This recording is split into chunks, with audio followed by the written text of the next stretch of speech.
Vous êtes sur Football Club de Marseille, l'OM vient malheureusement de s'incliner 3 buts à 1 à Nîmes. Quels sont les 3 enseignements à retenir de ce match ?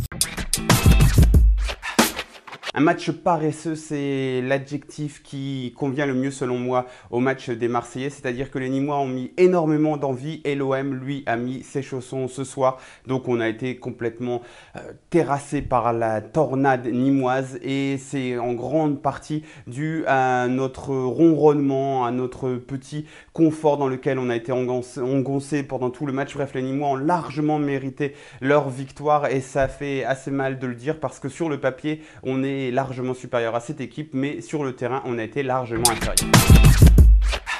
Pourquoi avoir mis si peu d'envie? Sans doute que les joueurs voulaient en mettre plus, mais peut-être qu'ils n'ont tout simplement pas les réserves. On reparle de cette préparation, de ces différences dans la préparation des joueurs. On a vu que par exemple un Florian Thauvin sort juste après avoir marqué son but. Alors certes qu'il n'était pas très bien dans le match, mais sur un geste comme sur le but, il peut toujours faire la différence. Mais Rudy le sort sans doute parce qu'il est conscient qu'il y a des risques de blessures, qu'il y a des risques de choses plus graves pour lui. Et ça démontre voilà, un retard dans la préparation, qui pourrait être très pénalisant puisque là, au niveau du calendrier, on va monter en gamme dans les semaines à venir et on est loin d'avoir un effectif au complet par rapport au mercato et au complet par rapport à notre préparation physique. Donc ça, c'est vraiment le gros point noir de la soirée en plus de la défaite. Enfin, le petit point VAR, puisqu'on a été heureux de l'avoir sur le premier match. On va aussi dire que là, ce soir, on est malheureux. Mais bon, il faut faire bonne mesure, quoi.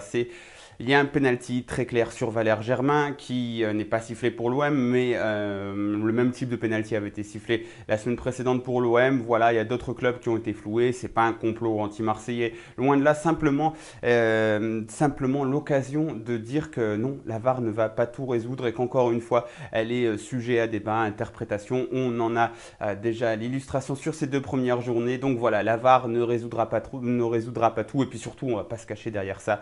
On va juste faire un petit aparté là-dessus.